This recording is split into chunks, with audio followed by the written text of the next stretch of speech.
salovat aytamiz. Duolar o'qiymiz, tahajjudlarda, hayitlarda, juma kunlari men erta borayin deymiz, ajr olayin deymiz. Lekin siz qilingki, hozir Madinada, Makkada bir rakat namozlarimizga ajr ziyoda qilingan makonlardan. Arafat vodiysiga kelishlikdan maqsad Arafat o'zi nima? Qoradoma yaqinda suhbat qilganlarida odam ato bilan mamo havo uchrashgan joy mana shu rahmat tog'i. Mana shu joyda odam ato duo qilganda gunohlari mag'firat bo'lgan ekan. Eshtinglar. O'shanda jannatdan quvilganda va chiqqanlarida gunohlari mag'firat bo'layotganda Allohdan so'raganda duo qilgan ekan odam ato ham. Ve Alloh Rasuling Muhammad Mustafa sallallohu alayhi vasallamning haddi hurmati gunohlarimni kechirgin. Qarang duoni. Odam ato ham duo qilgan ekan. Rasululloh Muhammad sallallohu alayhi vasallam tilga olib. Shunda gunohlar mag'firat qilib, odam atodan so'ragan ekan. Sen qanday so'nggi ummatim Muhammad Mustafa sallallohu alayhi vasallamni bo'lishini bilding deganda, jannatdan chiqayotganimda qo'liganimda jannat eshigi tepasiga Muhammad Mustafa sallallohu alayhi vasallam deb yozilgan edi. Ashda bir yozuvni ko'rdim deydi yana. La ilaha illalloh Muhammad Rasululloh degan so'zni ko'rgan edim deydi. Qarang, odam otaning so'zlari bu. Demak, manbalarda 300 yildan keyin ko'rishadi deydi.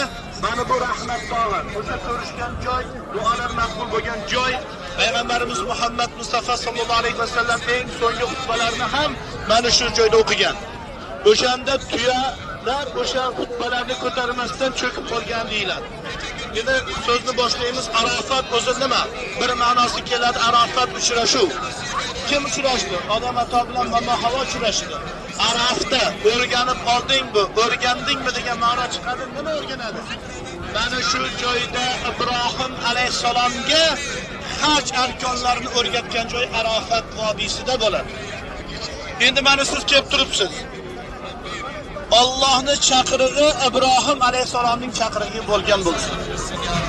Mana shu joyda hojilarimiz eshtinglar, Ibrohim alayhisalomga haj arkonlarini o'rgatib qo'ydimi? Demak, al-hajj mashaqqatul al-hajj, ya'ni haj mashaqqat bo'ladi. O'shaning bir farzi Arafat vodiysida turib duo qilishlik bo'ladi. Zulhijjaning 8-kuni Minoga joylashadi va mana shu joyda bomdod namozidan oldin so'ng mana shu Arafat vodiysiga kelib hojilar tinmay duo qilib turishadi. Arafat vodiysida duo qilib, ibodat qilib chiqsak, chaqaloqda qanday gunoh bo'lmaganda, haj arkonlari bajarilganda o'sha gunohlardan to'kilgan holatda mag'firat qilgan holatda chiqilar ekan. Demak, peshin bilan asr jam qilib o'qilar ekan. Shom bilan xufton. Nima uchun? Vaqtlarni qizgangan holatda o'sha duo qilib turayotgan joy Arafat vodiysida bo'ladi. Mana shu Arafat vodiysida duolar qilinadi. Alloh taolo osmondan yer osmoniga yaqin kelar ekanda, maqtanar ekan. Hamma farishtalarni yig'ar ekan. O'shanda boshlab qoridanlar suhbatlarda sizlarga aytib qo'ydi. Farishtalar o'sha boshlig'i bilan insoniyatni yaratayotganda qarshi bo'ladi. Yaratmang, bu bir-birini qonini to'kadi, bir-birini o'ldiradi, g'iybatlar, har xil nima yomonliklar qiladi deganda ham Alloh ismi bilan insoniyat yaratildimi? Demak, haj arkonlari bajarayotganda Arafat vodiysida to'plangan vaqtda yer osmoniga yaqin kelib, farishtalarni qaranglar der ekan. Qaranglarki, bu yaratgan insonlar uzoqdan yaqindan kelyapti, qiynalgan holatda, boshlari, sochlari to'zigan holatda, qiyinchiliklarga bardosh bergan holatda keladi.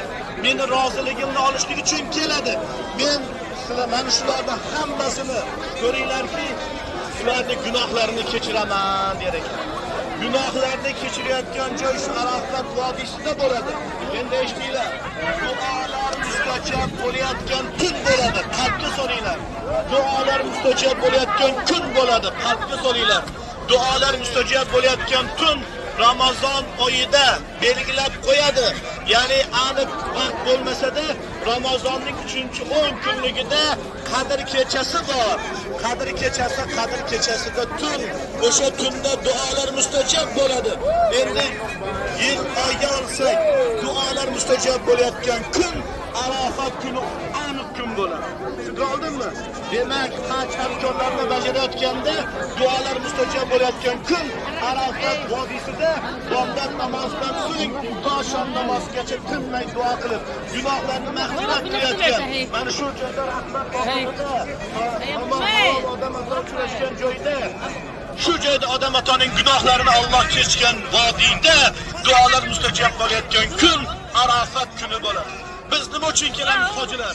O'sha duolar mustajob bo'layotgan kun bo'lmasa-da, duolar mustajob bo'layotgan maqom o'rnida Arafat vodiysida duo qilishliklarga nasib.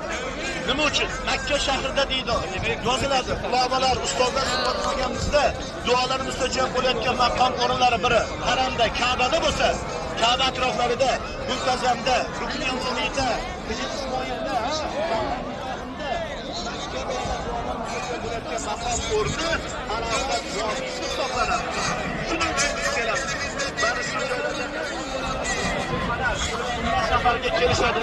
Haj safarida albatta turishadi. Umraga kelganlar ham Allohdan umid qilib, mana shu joyda duolar qilib ketishadi.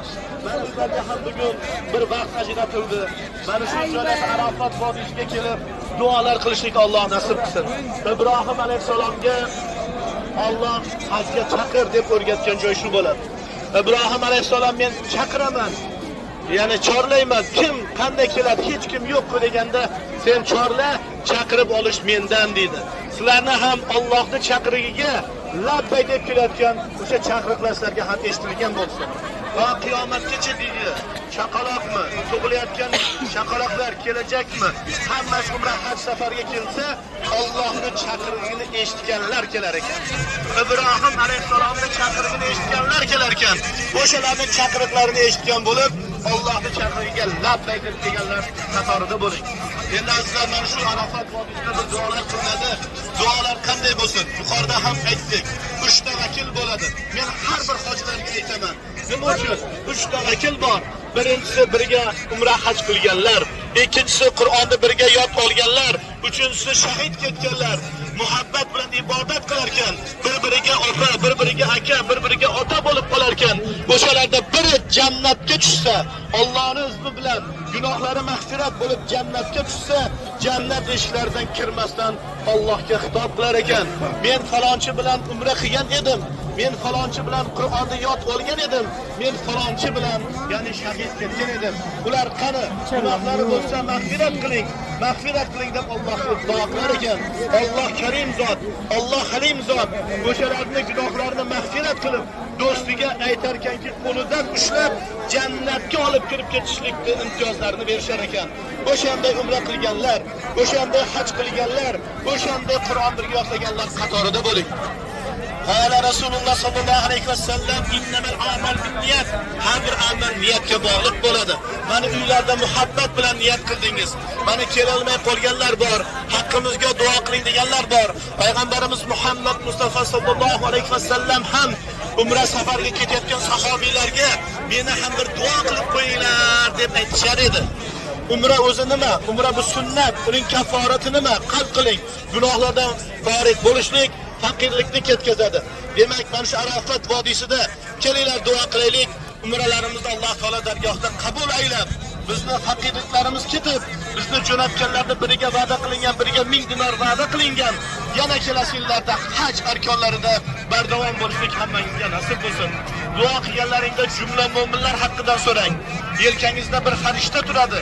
Siz bir kishini haqqiga duo qilsangiz, bu shunday der ekan. O'sha yaxshi niyatlaring avvalambor seni o'zingga bo'lsin.